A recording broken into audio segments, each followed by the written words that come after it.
Hello everyone, welcome to triple S. I hope आप सब अच्छे से होंगे। This is lecture number 3।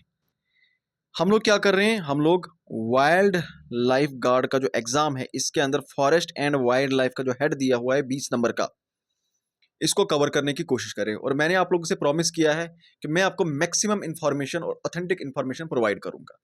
Lecture number 1 में मैंने बिल्कुल बेसिक इंफॉर्मेशन आपको दी, इन्वायरमेंट, इकोलॉजी, उसके रिलेटेड आसपास जो भी फैक्ट, जो भी चांसेस है एग्जाम में कि यहां से शायद वो पूछे, क्योंकि इसी के साथ मिलते जुलते टॉपिक्स हैं, वो भी हमने कर लिए। बेसिक हमने जाना इन्वायरमेंट के बारे में। लेक्चर नंबर 2 में हमने स्पेसिफिकली फॉरेस्ट के बारे में पढ़ा। फॉरेस्ट की हमने अलग अलग डेफिनेशंस देखी। फॉरेस्ट रिपोर्ट के बारे में हमने पढ़ा। फॉरेस्ट इंस्टीट्यूट्स के बारे में हमने पढ़ा, जो अलग अलग फॉरेस्ट इंस्टीट्यूट्स हैं, फॉरेस्ट रिसर्च इंस्टीट्यूट्स हैं इंडिया के अंदर, उनके बारे में हमने जाना। अलग अलग लॉज, रूल्स, रेगुलेशन जो जो इंडिया में चल रहे हैं, जो जो एक्ट्स चल रहे हैं फॉरेस्ट के रिलेटेड, उनके बारे में हमने लेक्चर नंबर 2 में जाना। अब लेक्चर नंबर 3 में हम जाएंगे types and distribution of forest.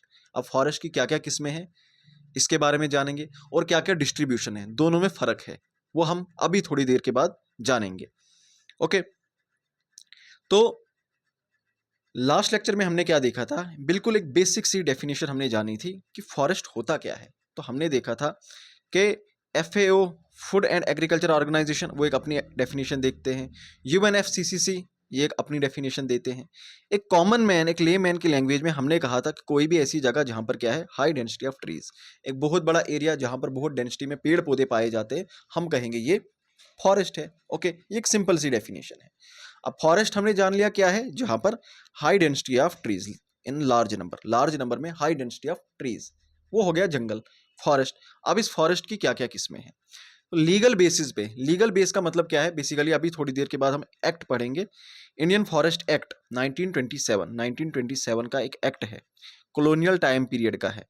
इस एक्ट के अंदर इन फॉरेस्ट की बात की गई है। दो टाइप्स के वहां पर फॉरेस्ट दिए हैं, एक दिए हैं रिजर्व फॉरेस्ट, एक दिए हैं प्रोटेक्टेड फॉरेस्ट। तो 1927 के अंदर फॉरेस्ट एक्ट पास किया गया फॉरेस्ट को प्रिजर्व करने के लिए, फॉरेस्ट को प्रोटेक्ट करने के लिए।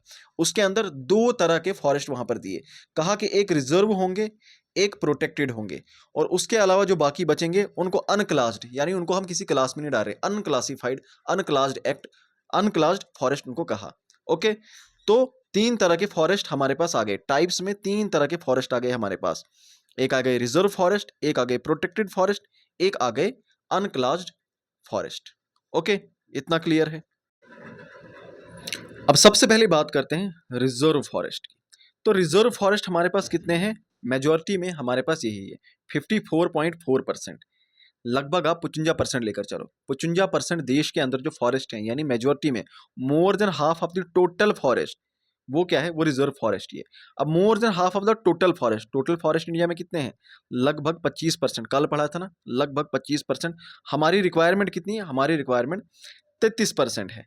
जब हम रिपोर्ट पढ़ रहे थे, जब हम इस रिपोर्ट को पढ़ रहे थे, India state of forest report 2023, तो इसमें हमने क्या देखा कि 2021 में जहां लगभग 24% के करीब था, 2021 में और 2023 आते आते वो कितना हो गया, वो 25% हो गया। क्योंकि ये रिपोर्ट दिसंबर 2024 में पब्लिश की गई है और इसमें जो डाटा दिया है वो 2023 का दिया हुआ है। तो अभी के लिए हम यही लेकर चले कि हमारे पास जो फॉरेस्ट है वो कितना है, 25.17 of the total geographical area. India की जो टोटल जोग्राफी है, इसके अंदर जो फॉरेस्ट है वो टोटल कितने एरिया पे है, 100 में से 25.17 एरिया के ऊपर, 25% एरिया के ऊपर क्या है, फॉरेस्ट है। ओके, और हमारी रिक्वायरमेंट कितनी है, हमें कितने पे चाहिए, हमें चाहिए टोटल 33%। और ये 33% किसके अंदर बात की गई थी, जो नेशनल फॉरेस्ट पॉलिसी लाई गई थी 1988 के अंदर, उसके अंदर बताया था कि हमें minimum 33% of the total land area, India की टोटल लैंड एरिया का 33% हमें क्या चाहिए, फॉरेस्ट कवर होना चाहिए। आई बात समझ। तो अब हमारे पास कितना अभी के लिए 25 है, 25% हमारे पास फॉरेस्ट है। इस 25 में से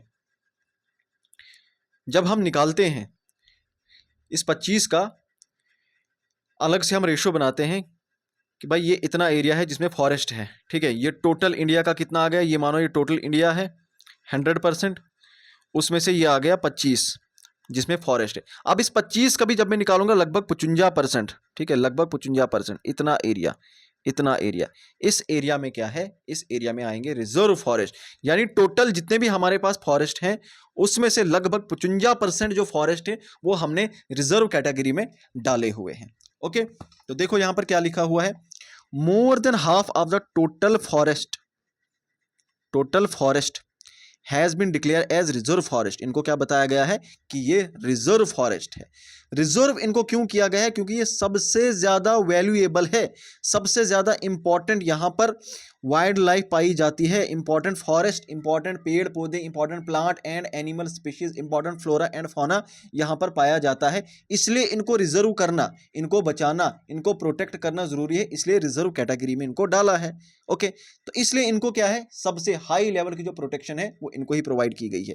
to the extent that the protection of the timberland and the natural life assets are concerned, these are accepted to be generally significant. कहता है जहां तक टिम्बरलैंड यानी यहां से जो लकड़ी वगैरह हासिल होती है और नेचुरल लाइफ जो भी यहाँ पर हैं, प्लांट्स हैं, एनिमल्स हैं, जहाँ तक उनका सवाल है, उनका कंसर्न है, तो ये काफ़ी ज़्यादा, ये फॉरेस्ट काफ़ी ज़्यादा सिग्निफिकेंस रखते हैं, क्योंकि इन फॉरेस्ट के अंदर काफ़ी इंपॉर्टेंट फ्लोरा एंड फाना पाया जाता है। तो कंसिक्वेंटली इसीलिए इनको क्या बताया जाता है, इनको they are known as saved woods. इन फॉरेस्ट को सेव्ड वुड्स भी कहा जाता है, क्योंकि यहाँ पे जो पेड़ पौधे हैं, यहाँ पे जो बड़े बड़े पेड़ होंगे उनको आप काट नहीं सकते, लकड़ी का इस्तेमाल नहीं कर सकते, आप उनको काट नहीं सकते, जला नहीं सकते कि लकड़ी काटेंगे उनको ले जाएंगे घर में जलाएंगे या इंडस्ट्रीज में ले जाएंगे, आप इनको नहीं कर सकते। यहाँ पे जो वुड है वो सेव्ड है, इसीलिए रिजर्व फॉरेस्ट को सेव्ड वुड्स भी कहते हैं। क्या कहते हैं, सेव्ड वुड्स भी कहते हैं, या हेल्ड टिम्बरलैंड, क्या हेल्ड टिम्बरलैंड भी इन्हीं को कहते हैं। तो अगर पूछेगा हेल्ड टिम्बरलैंड क्या है, रिजर्व फॉरेस्ट, सेव्ड वुड्स ये भी रिजर्व फॉरेस्ट को ही कहते हैं। ओके, तो section 20 of the Indian forest act 1927, section 20 of the Indian forest act 1927, इसके अंदर रिजर्व फॉरेस्ट जो है उनके बारे में कहा गया है। तो रिजर्व फॉरेस्ट को किस एक्ट के जरिए डिक्लेयर किया गया है कि ये रिजर्व है, under section 20 of the Indian forest act 1927। साथ ही साथ हर एक स्टेट के भी अपने अपने कुछ एक्ट्स होते हैं जो अलग अलग स्टेट वेरी करते हैं, लेकिन in general Indian forest act 1927 होगा। तो reserve forest are the most restricted forest, ये सबसे ज्यादा रिस्ट्रिक्टेड फॉरेस्ट है। यहां पर बहुत रेयरली किसी साइंटिफिक रिसर्च पर्पस के लिए ही आपको जाना होगा तो एलो किया जाएगा, अदरवाइज ऐसे यहां पर जाने की परमिशन नहीं है। They are given high degree of protection under forest law in India. तो जो फॉरेस्ट लॉज हैं इंडिया में उनके अंदर सबसे ज्यादा प्रोटेक्शन किनको प्रोवाइड की गई है, रिजर्व फॉरेस्ट को प्रोवाइड की गई है। पब्लिक एंट्री तो बिल्कुल रिस्ट्रिक्टेड है, unless permitted by forest authorities. जब तक फॉरेस्ट अथॉरिटी वो देखेगी कि इनके पास परमिशन है, किसी स्पेशल पर्पस के लिए आए हैं, रिसर्च पर्पस के लिए आए हैं, तो ही वो आपको यहाँ पर देंगे। आप घूमने फिरने के लिए जाओगे, एक्सकर्शन के लिए जाओगे, लकड़ी काटने के लिए जाओगे, एग्रीकल्चर पर्पस के लिए जाओगे, वहां पर आपको जाना बिल्कुल भी अलो नहीं है। Grazing, hunting, lodging, collection of forest produce is strictly regulated and prohibited. Any activity inside these forests requires legal permission. ठीक है, these forests are owned and managed by government. सरकार के कंट्रोल में है और सरकार के कंट्रोल में ये सारे फॉरेस्ट हैं और सरकार ही यहाँ पर इसको रेगुलेट करती है, यहाँ पर इनको प्रोटेक्ट करती है वाइल्ड लाइफ गार्ड के जरिए, क्योंकि आपको वाइल्ड लाइफ गार्ड बनना है, तो इसीलिए ये सारे टॉपिक्स आपके एग्जाम में दिए हुए हैं आप, और आपको ही आगे जाकर इनको प्रोटेक्ट करना है। ठीक है, they are mostly found in, कहाँ पर ज़्यादा पाए जाते हैं, मध्य प्रदेश में। सबसे ज़्यादा फॉरेस्ट इंडिया में कहाँ पर है, मध्य प्रदेश में ही है। तो मध्य प्रदेश, महाराष्ट्र, आंध्र प्रदेश, उड़ीसा, छत्तीसगढ़, उत्तराखंड, झारखंड, जे.एंड.के, उत्तराखंड, जे.एंड.के, तमिलनाडु, इन जगहों पे रिजर्व फॉरेस्ट सबसे ज़्यादा पाए जाते हैं। Okay, I hope reserve forest वाला कॉन्सेप्ट आप लोगों को क्लियर हुआ होगा। फिर उसके बाद आते हैं प्रोटेक्टेड, दूसरे नंबर पे लगभग 30%, 29-30% प्रोटेक्टेड फॉरेस्ट। प्रोटेक्टेड फॉरेस्ट क्या है, रिजर्व फॉरेस्ट के बाद सेकंड नंबर पे जो आते हैं, जिनको सेकंड लेवल की प्रोटेक्शन प्रोवाइड की जाती है, वो है प्रोटेक्टेड फॉरेस्ट। लगभग 1/3 of the total area, total area जो फॉरेस्ट का है उसका लगभग 1/3 हिस्सा प्रोटेक्टेड फॉरेस्ट में जाता है। क्योंकि देखो 30% है ना, 30 कितना बनता है, 1/3 ही तो बनता है। ठीक है, डिक्लेयर्ड बाय फॉरेस्ट डिपार्टमेंट, तो फॉरेस्ट डिपार्टमेंट ने इनको प्रोटेक्टेड फॉरेस्ट की कैटेगरी में डाला है, मतलब 1/3 एरिया को इस कैटेगरी में डाला है। और ये भी जो फॉरेस्ट है, प्रोटेक्टेड फॉरेस्ट है, इनके बारे में कहाँ पर हमें देखने को मिलता है? Indian forest act 1927। तो protected forest are another legal category of forest, ये भी दूसरी, इसलिए मैंने कहा था कि ये जो कैटेगरीज हैं ये क्या है, ये तीनों कैटेगरीज ये लीगल कैटेगरीज हैं।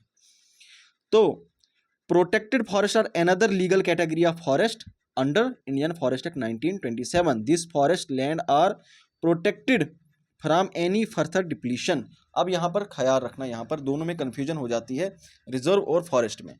देखो यहाँ पर क्या बोल रहा है, ये कह रहा है कि इनको भी प्रोटेक्ट, अब देखो रिजर्व फॉरेस्ट को भी प्रोटेक्ट करना है, प्रोटेक्टेड फॉरेस्ट को भी प्रोटेक्ट करना है, इसका तो नाम ही प्रोटेक्टेड है। फिर डिफरेंस क्या है? डिफरेंस ये है कि यहाँ पे क्या लिखा है, एनी फर्दर डिप्लीशन या फिर एनी फर्दर एग्जॉशन, कि हमने क्या काम किया, इन फॉरेस्ट को एक टाइम पे इस्तेमाल किया गया है, काफ़ी ज़्यादा डिग्रेड किया गया, काफ़ी ज़्यादा डिफॉरेस्टेशन हुई, अब इनको प्रोटेक्शन दे रहे हैं कि आगे फर्दर डिप्लीशन ना हो, फर्दर एग्जॉशन इनकी ना हो, इनको प्रोटेक्ट किया जाएगा, ठीक है। लेकिन रिजर्व फॉरेस्ट क्या है, ये पहले से ही मतलब ये टच्ड नहीं थे, अनइनहेबिटेड थे, अनकल्टिवेटेड थे, तो हमने कहा कि इनको अभी प्रोटेक्ट करो। क्या? इनको अभी प्रोटेक्ट करो। 1927 से हमने ये उठाया, जब ये एक्ट लाया, इनको प्रोटेक्ट करो।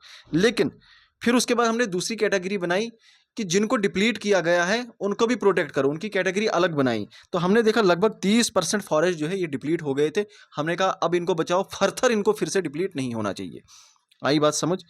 सो about 1/3 of the total woodland region is safeguarded timberland. इसी को सेफगार्डेड टिम्बरलैंड भी कहते हैं। जैसे जो रिजर्व फॉरेस्ट है ना, इनको हेल्ड टिम्बरलैंड कहते हैं, और इनको क्या बोलते हैं, जो प्रोटेक्टेड फॉरेस्ट है इनको बोलते हैं सेफ गार्डेड वुड्स। क्या बोलते हैं? सेफ गार्डेड वुड्स या सेफ गार्डेड टिम्बरलैंड। अब यहाँ पर क्या है, मॉडरेट लेवल ऑफ प्रोटेक्शन है। यहाँ पर क्या थी, यहाँ पे थी स्ट्रिक्ट, काफ़ी ज़्यादा स्ट्रिक्ट थी, स्ट्रिक्टली रेगुलेटेड था ये।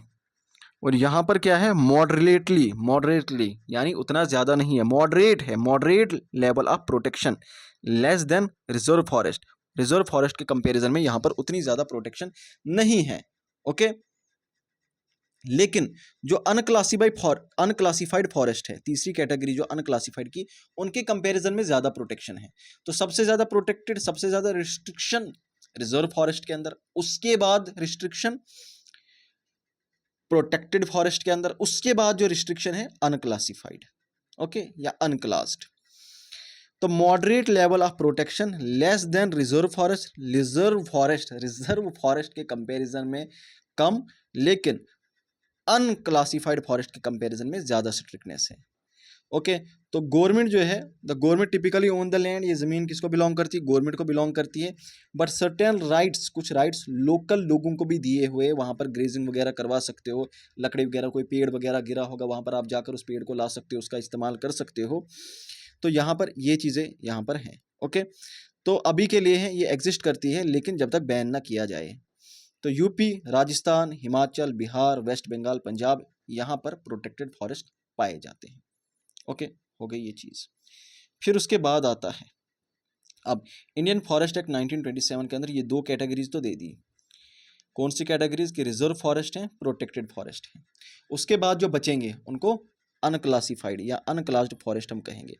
तो अनक्लास्ड फॉरेस्ट या unclassified forest are areas that are not officially classified as reserve और प्रोटेक्टेड अंडर फॉरेस्ट लॉ। तो फॉरेस्ट लॉ के अंदर इनको किसी भी किस्म का स्टेटस नहीं दिया गया है, special status. Okay, these are other forests and wetlands, ये बाकी फॉरेस्ट होंगे या वेटलैंड्स होंगे, दलदली इलाके होंगे, जो सरकार को भी बिलोंग कर सकते हैं या फिर प्राइवेट इंडिविजुअल को भी बिलोंग कर सकते हैं, किसी कम्युनिटी को भी बिलोंग कर सकते हैं। हो सकता है बहुत, एक कम्युनिटी होगा, एक ट्राइब होगा, भाई ये हमारा जंगल है, ओके, ये हमारा जंगल है, यहाँ पर हम कई सालों से अपने माल मवेशी लेकर यार क्या हो गया मुझे माल मवेशी अपने यहाँ पर चराते आए हैं, लेते आए हैं।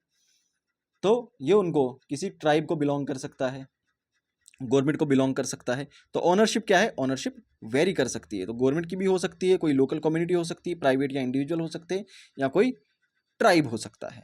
मुझे लगता है मैं थोड़ा जल्दी बोल रहा हूँ, आराम से बोलूँगा। Since they were not classed और अरेंज्ड, क्योंकि इनको प्रॉपर तरीके से क्लासीफाई नहीं किया था, अरेंज नहीं किया था, इसलिए इनको क्या बोलते हैं? अनक्लास्ड बैकवर्ड्स, अनक्लास्ड बैकवर्ड्स, बैकवर्ड फॉरेस्ट को ही बोलते हैं।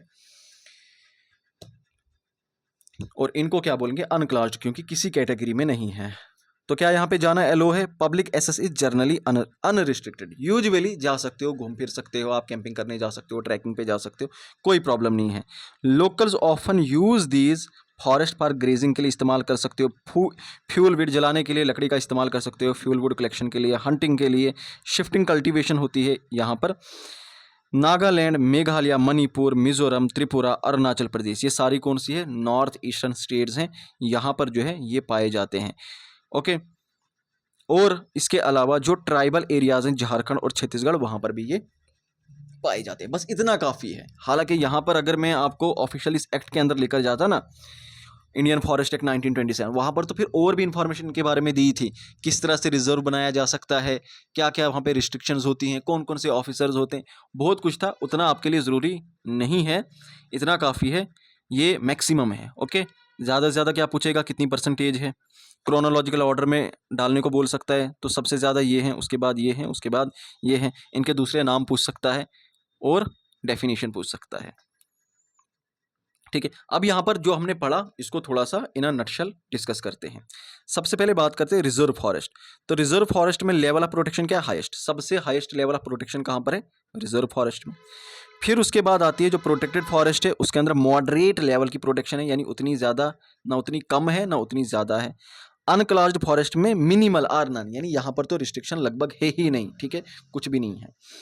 फिर पब्लिक एक्सेस, लोग जा सकते हैं क्या? रिजर्व फॉरेस्ट में आपको जाना एलो नहीं है, अनलेस एंड अनटिल आपको बहुत ज़्यादा कुछ रिसर्च पर्पज से जाना होगा तो आपको सरकार ही वहाँ पर जाने की परमिशन देती है, परमिशन बनाकर जाते हो, ओनली देन, अदरवाइज नॉर्मली यहाँ पर जाना रिस्ट्रिक्टेड है।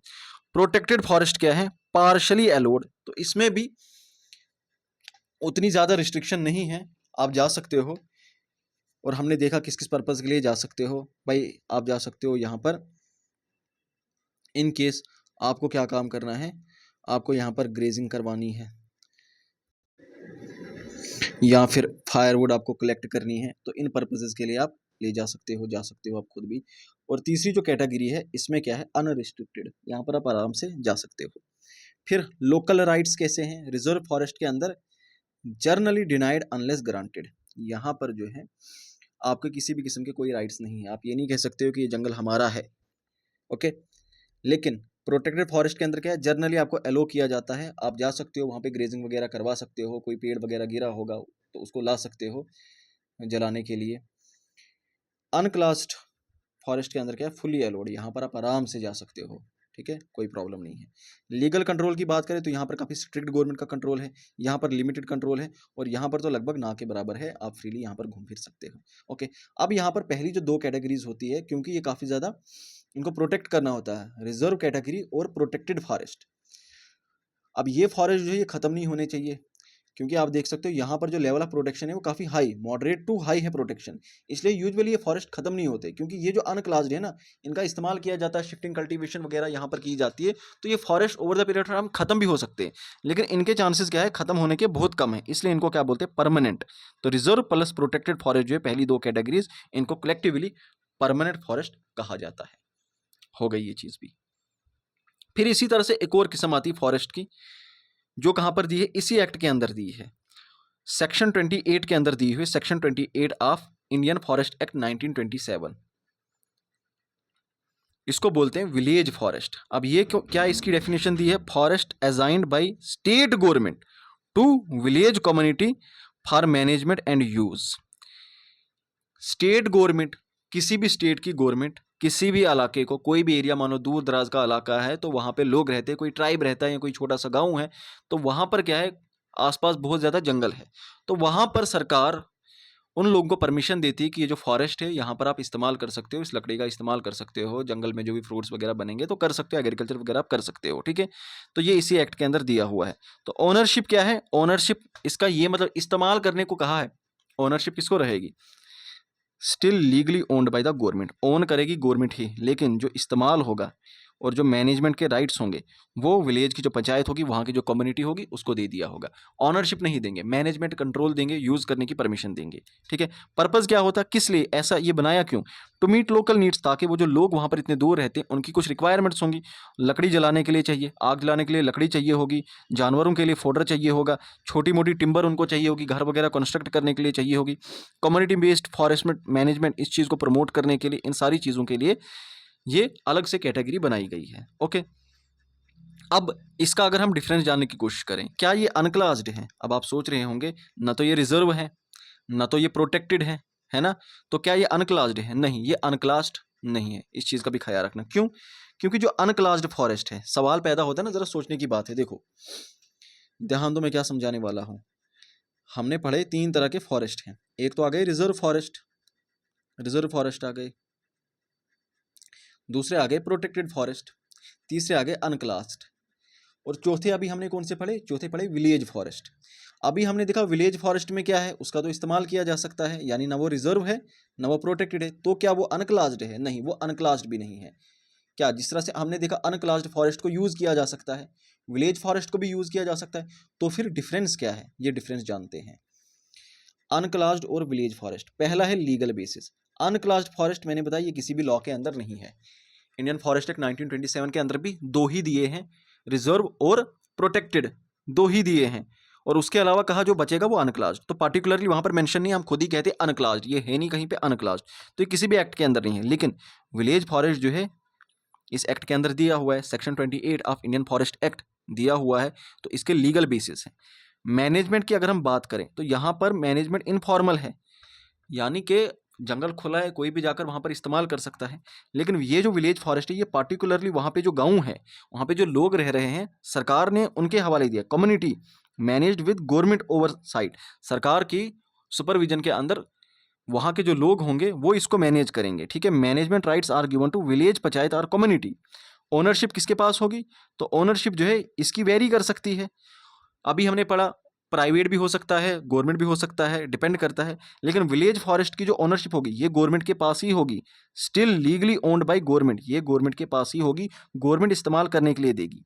ओके, क्यों इस्तेमाल करने देती है? ताकि सस्टेनेबल विलेज कम्युनिटी जो है इन फॉरेस्ट रिसोर्सेज का सस्टेनेबल यूज कर सके, अपनी डे टू डे रिक्वायरमेंट्स को फुलफिल करने के लिए, फायरवुड के लिए, फोडर के लिए, टिम्बर के लिए, फूड के लिए, इसके लिए इस्तेमाल कर सके। जबकि यहाँ पर क्या है, वेरी करता है, जंगल है, कोई भी जाएगा घूमेगा फिरेगा, तो यहाँ पर ये अलग कैटेगरी बन जाती है। आई समझ? तो ये अनक्लास्ड फॉरेस्ट और विलेज फॉरेस्ट के बीच में डिफरेंस था।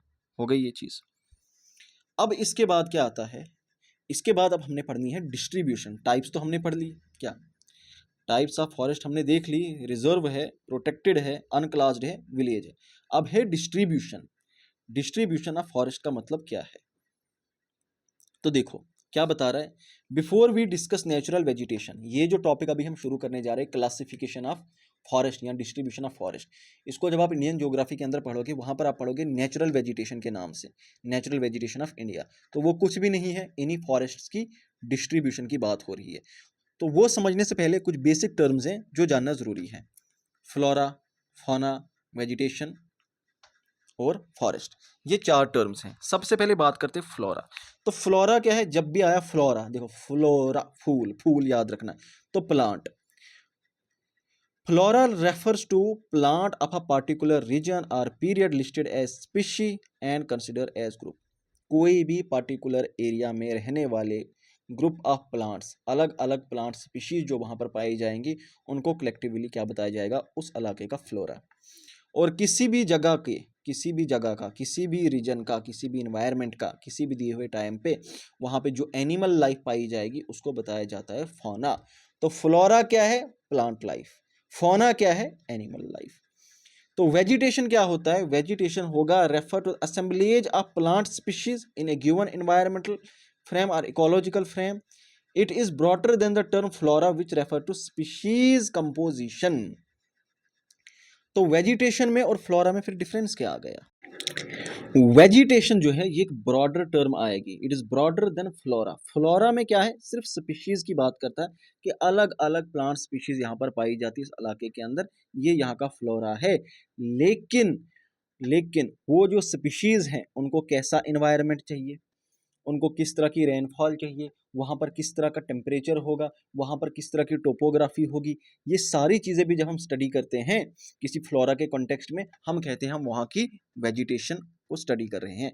तो natural vegetation include part of plant life, वो plant life which grows in wild without human aid and adapts to constraint of the natural environment in size, structure and requirement। इसका क्या मतलब है?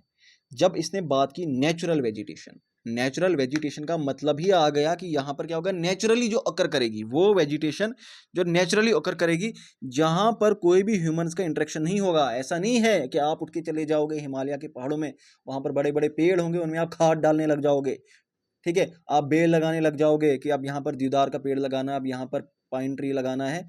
तो ऐसा नहीं होता। वो क्या है, वो without human aid and adopts to constraints of the natural environment. तो ये क्या होते हैं, ये अडॉप्ट हुए होते हैं। जो भी नेचुरल इन्वायरमेंट वहाँ का होता है, वहाँ पे अपना इनका साइज बनेगा, अपना स्ट्रक्चर होगा, अपनी रिक्वायरमेंट के हिसाब से उस इन्वायरमेंट के साथ अडॉप्ट हो जाते हैं। दस कल्टीवेटेड क्रॉप्स, एक आगे cultivated crops and fruit orchids form part of vegetation. तो आपके आसपास जो भी कल्टीवेटेड क्रॉप्स होंगे, खेत होंगे या फिर ऑर्चिड्स होंगे, फ्रूट ऑर्चिड्स होंगे, वो सारा क्या है, वो भी वेजिटेशन है, लेकिन वो नेचुरल वेजिटेशन नहीं है क्योंकि उसमें आपका इंटरवेंशन है। इसी के साथ मिलती जुलती क्या है, एक टर्म है वर्जिन वेजिटेशन। अब ये वर्जिन वेजिटेशन क्या है, इसी नेचुरल वेजिटेशन का हिस्सा, that part of natural vegetation which remained undisturbed bye humans. अब देखो, जैसे हमने बताया कि नेचुरल वेजिटेशन तो बनती है, ह्यूमन का इंटरवेंशन नहीं होता है, ह्यूमंस नहीं जाते। ह्यूमंस ऐसा नहीं कि उन पेड़ों को पानी डाल रहे हैं, वहाँ पे खाद डाल रहे हैं, ऐसा तो नहीं है। ये तो नेचुरल वेजिटेशन आ गई विदाउट ह्यूमन इंटरवेंशन, खुद ही बन गई, ठीक है, नेचुरली बन गई। अब इसमें भी वो वाले एरियाज, क्या ये मानो ये सारा नेचुरल वेजिटेशन है, ठीक है, लेकिन ह्यूमन इंटरफेरेंस यहाँ तक है, लोग जाते हैं यहाँ तक, पेड़ों को काटते हैं, ग्रेजिंग करवाते हैं, फल फ्रूट वगैरह लेकर आते हैं, लेकिन यहाँ से आगे क्या है ना, यहाँ से आगे टोटली अनडिस्टर्ब है, किसी भी किस्म की ह्यूमन एक्टिविटी है ही नहीं, कुछ भी नहीं है। इसको बोलेंगे वर्जिन वेजिटेशन। वो नेचुरल वेजिटेशन का पूरी की पूरी नेचुरल वेजिटेशन है, लेकिन नेचुरल वेजिटेशन का वो वाला हिस्सा जो टोटली अनडिस्टर्ब होगा ह्यूमन इंटरफेरेंस से, उसको क्या बोलेंगे, वर्जिन वेजिटेशन। ये कहाँ पर पाई जाती, फाउंड इन इंडिया, और ज़्यादा किसमें, हिमालयन रीजन में, क्योंकि पहाड़ी इलाका है, ज़्यादा देर दूर तक लोग जा नहीं पाते हैं, थार डेजर्ट है, सुंदरबन है, यहाँ पर क्या है, यहाँ पर वर्जिन वेजिटेशन पाई जाती। Elsewhere human occupation has either transformed natural vegetation into cultivated vegetation or degraded to natural vegetation। इसके अलावा बाकी जो जगहें हैं वहाँ पर लोगों ने नेचुरल वेजिटेशन को या तो कल्टिवेटेड वेजिटेशन में चेंज कर लिया है, या तो फिर उसको डिग्रेड करके वर्जिन वेजिटेशन को नेचुरल में चेंज किया है। नेचुरल का मतलब है कि वहाँ पर वो नेचुरली तो बनेगी, लेकिन ह्यूमन इंटरफेरेंस क्या होगा, लोग वहाँ पर जाते होंगे, जंगल में शिकार करते होंगे, जंगल में लकड़ी काटते होंगे, जंगल में जाके एग्रीकल्चर करते होंगे, तो पूरा का पूरा वो टोटली अनडिस्टर्ब्ड एरिया नहीं होगा, ओके। लेकिन जो टोटली अनडिस्टर्ब होगा वो क्या होगा, वो वर्जिन वेजिटेशन होगी। तो virgin vegetation which purely in India is known as endemic या इंडिजीनियस स्पीशीज। इनको क्या बोलते हैं, एंडेमिक या indigenous species, okay. But which has come from outside India, लेकिन जो बाहर से आई होगी उसको क्या बोलेंगे, एक्सोटिक। बाहर से आई एक्सोटिक, यहीं पर क्या है उसको बोलेंगे एंडेमिक। और एंडेमिक क्राउन जो है इंडिया का, एंडेमिक क्राउन क्या है, वेस्टर्न घाट्स, क्या है, वेस्टर्न घाट्स। जब हम पढ़ेंगे आगे तो वेस्टर्न घाट जो इंडिया का है उसको हम क्या बोलते हैं, उसको एंडेमिक क्राउन बोलते हैं, क्योंकि वहां पर ये वर्जिन वेजिटेशन पाई जाती है, ठीक है। तो हमने क्या क्या देखा, फ्लोरा जाना, फौना जाना, वेजिटेशन जाना। अब फॉरेस्ट की बात करते हैं, ठीक है। अब फॉरेस्ट, और फॉरेस्ट के आप देखोगे अलग अलग टाइप से, जैसे tropical forest, tropical evergreen, deciduous, thorn forest, mountain, littoral, swamp forest. ये सारा क्या है, डिस्ट्रीब्यूशन का पार्ट है। अब ये डिस्ट्रीब्यूशन बहुत ज़्यादा बड़ी है, इसको हम करेंगे कल वाले लेक्चर में। लेकिन आज एक और इम्पॉर्टेंट टॉपिक है जो कल वाले टॉपिक को समझने में आपकी मदद करेगा। ये क्या है, this is biome, this is biome, okay. मैंने कहा था कि इसको मैं सही टाइम पे पढ़ाऊंगा। कल है ना, किसी बच्चे ने कमेंट किया था, हा सिलेबस में है नहीं फिर भी पढ़ा रहा है। मुझे मालूम है मुझे क्या पढ़ाना है। एक तो एक कमेंट्स में आके जो बोलते हैं ना, ये नहीं है, ये है, ऐसे नहीं ऐसे है, उनकी बातें सुना नहीं करो। दो रीज़न है, एक तो या तो उनने पढ़ा होता है, वो आप लोगों को डिस्ट्रैक्ट करते हैं, ठीक है, डिमोटिवेट करते हैं। दूसरा रीज़न ये होता है लिमिटेड नॉलेज होता है, तरुण गोयल पढ़ के आते हैं, कहते बस ये पढ़ लो आपका एग्जाम डन, क्वालिफाई, ठीक है। तो इस तरह के लोगों के पर बिल्कुल भी ध्यान नहीं दिया करो। आपको नॉलेज मिल रहा है, आपको मटेरियल बना हुआ मिल रहा है, आप उस चीज़ पर फोकस करो।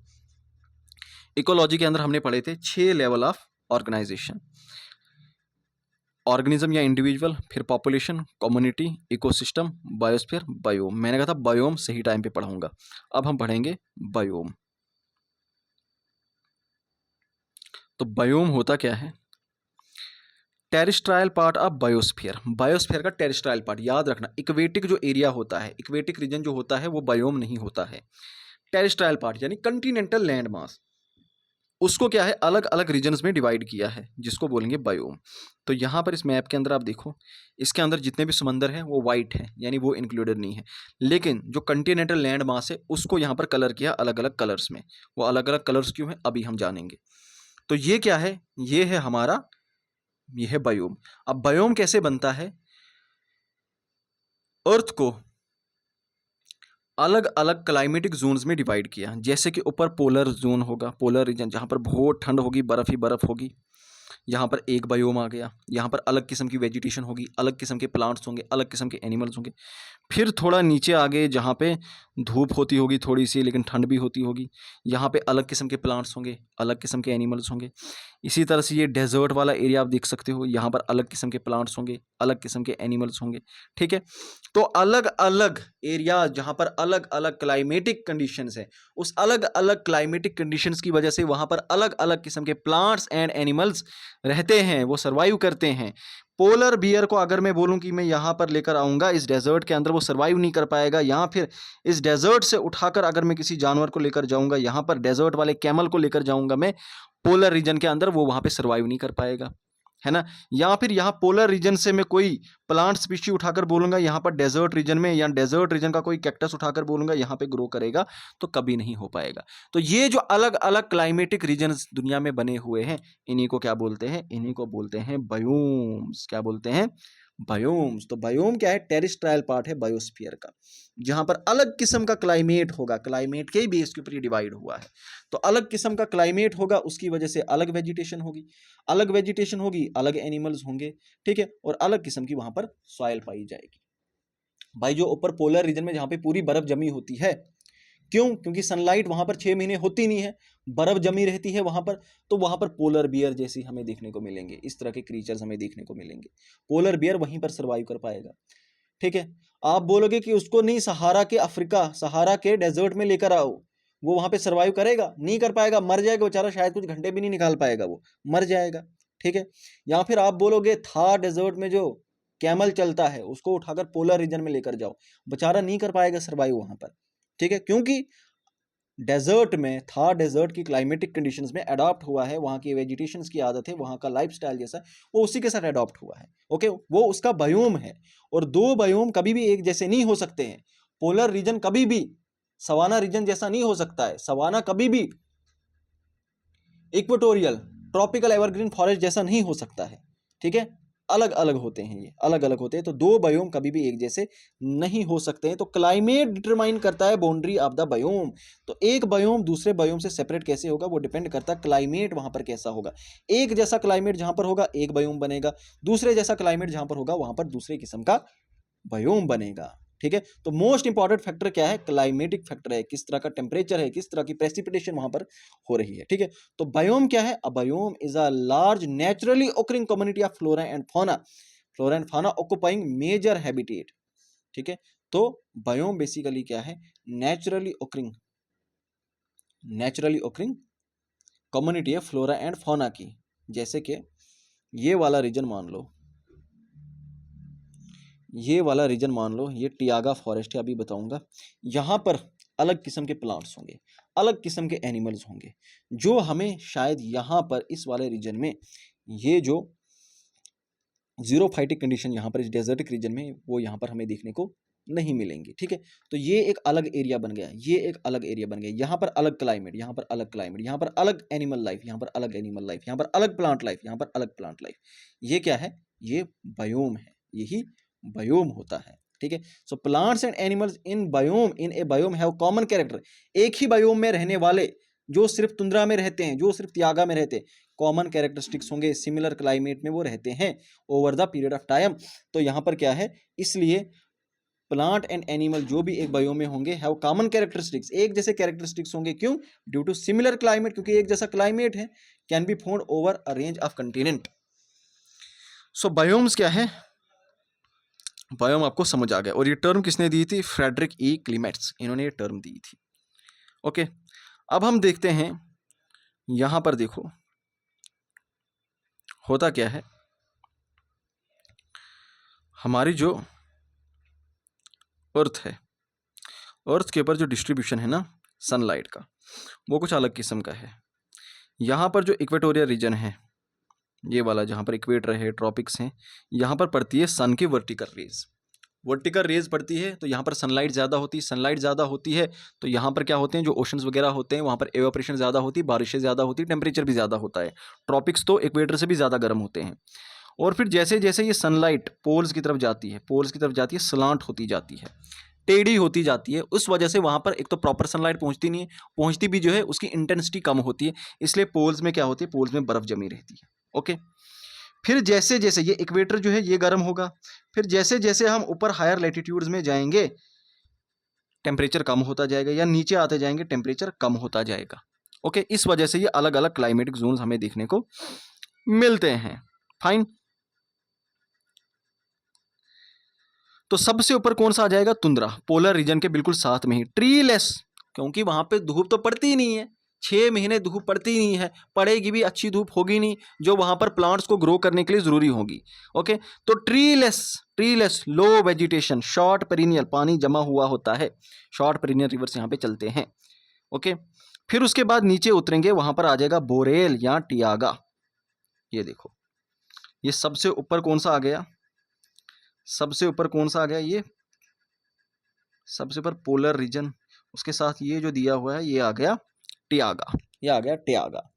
ओके, ये टियागा, पोलर रीजन के नीचे ये आ गया टियागा। ठीक है, ये बीच में आ गया तुंद्रा। ओके, एक बार फिर से जान लो, यहाँ पर सबसे ऊपर पोलर, सबसे ऊपर होगा पोलर रीजन। ओके, उसके नीचे क्या आ गया? ये आ गया तुंद्रा, तुंद्रा के नीचे आ गया ये टियागा, जिसको बोरियल फॉरेस्ट बोलेंगे। ओके, तो टियागा में क्या होगा? जो बोरेल फॉरेस्ट है एवरग्रीन, इसमें होंगे डेंस एवरग्रीन फॉरेस्ट होंगे, निडल लीव्ड फॉरेस्ट होंगे, बिल्कुल जिस तरह से हमें डेजर्ट के अंदर देखने को मिलते हैं, निडल टाइप के। डेजर्ट के अंदर भी हम देखते हैं, जब जो डेजर्टिक एरियाज होंगे वहां पर भी निडल लीव्ड, इस तरह से जो पत्ते होंगे वो निडल की तरह होंगे, सुई की तरह होंगे। ऐसा क्यों होता है? ताकि पानी का लॉस कम हो सके, क्योंकि पत्ते का एरिया जितना ज़्यादा होगा तो वहाँ पर क्या होगा, उतना ज़्यादा इवेपो ट्रांसपायरेशन होगी, उसकी वजह से पानी का लॉस होगा। अब क्योंकि ये जो बोरेल फॉरेस्ट है टायागा, यहाँ पर क्या है, सर्दियाँ बहुत ज़्यादा होती है, ठंड बहुत ज़्यादा होती है, तो यहाँ पर क्या करना पड़ता है, पानी को प्रोटेक्ट करके रखना पड़ता है, क्योंकि पानी जो होता है वो जमा हुआ होता है, तो पानी का लॉस नहीं होना चाहिए। फिर उसके बाद नीचे उतरते हैं तो वहाँ पे क्या आता है? वहाँ पे आता है टेम्परेट फॉरेस्ट आ जाएंगे। फिर टेम्परेट फॉरेस्ट, टेम्परेट फॉरेस्ट,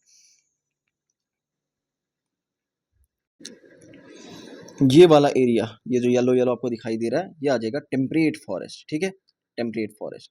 तो टेम्परेट फॉरेस्ट में क्या होता है? टेम्परेट फॉरेस्ट के अंदर आप देखोगे तो वहां पर डेसिडियस लीव्स, डेसिडियस लीव्स मिलते हैं।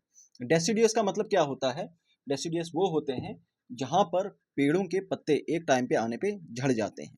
ओके, उसके बाद आता है ग्रासलैंड। ग्रासलैंड में क्या होता है? ये ट्रीलेस वेजिटेशन यहाँ पर होगी, यहाँ पर पेड़ नहीं होंगे, पेड़ तो होंगे तादाद में कम होंगे, ज्यादा क्या होगा, ज्यादा यहाँ पर हमें ग्रास, इस तरह के, ये आ गए टेम्परेट ग्रासलैंड, ये आ गए ट्रॉपिकल ग्रासलैंड, जहाँ पर क्या होगा, पेड़ पौधे होंगे, उनकी तादाद क्या होगी, बहुत कम होगी। जबकि जो छोटे छोटे प्लांट्स होंगे जिनको हम घास बोलेंगे, घास होंगे, घास सीधे समझो, घास लैंड्स बहुत बड़ी बड़ी, जैसे सवाना घास लैंड है, वो बहुत ज़्यादा हमें वहाँ पर देखने को मिलेगी। तो यहाँ पर इस एरिया के अंदर आप देख सकते हो, यहाँ पर क्या है, सवाना घास लैंड हमें अफ्रीका के अंदर देखने को मिलती है। फिर डेजर्ट आ गया, तो डेजर्ट में क्या होता है? डेजर्ट में क्योंकि यहाँ पर पानी की कमी होती है, तो पानी की कमी होने की वजह से यहाँ पर छोटे छोटे टाइनी लीव्स होते हैं, ताकि पानी का ज़्यादा लॉस प्लांट ना कर सके। ठीक है, अडॉप्ट हुए होते हैं इसी तरह से। Tropical deciduous forest, tropical deciduous forest वही आगे जो ट्रॉपिकल रीजन में है, यानी यहाँ पर ये ट्रॉपिकल रीजन है, ठीक है, ये ट्रॉपिकल रीजन है जहाँ से ट्रॉपिक ऑफ कैंसर गुजरता है, ठीक है। ये आ गया ट्रॉपिक ऑफ कैंसर यहाँ पे, कुछ यहाँ पे इक्वेटर, ठीक है, और कुछ यहाँ पे ट्रॉपिक ऑफ कैप्रिकॉर्न होगा। तो ये जो बीच वाला रीजन होगा ट्रॉपिकल रीजन होगा। तो यहाँ पे जो प्लांट्स होंगे, यहाँ पे बारिश अच्छी खासी होती है क्योंकि सनलाइट अच्छी पड़ती है यहाँ पे अच्छा खासा इवेपोरेशन होता है, बारिशें अच्छी खासी होती है। तो यहाँ पर क्या होते हैं, एवरग्रीन फॉरेस्ट हमें देखने को मिलते हैं, ठीक है, ट्रॉपिकल रेन फॉरेस्ट जिनको हम बोलते हैं। ये थोड़ा सा बायोम के बारे में बेसिक इन्फॉर्मेशन थी। कल हमने इन्हीं को बहुत डिटेल में पढ़ना है और इंडिया के कॉन्टेक्स्ट में एक एक फॉरेस्ट को इंडिया के कॉन्टेक्स्ट में हमने जानना है। ओके, तो लेक्चर लंबा हो गया, क्लास काफ़ी लंबी हो गई, आज के लिए इतना काफ़ी है। तो thank you so much, bye bye and take care.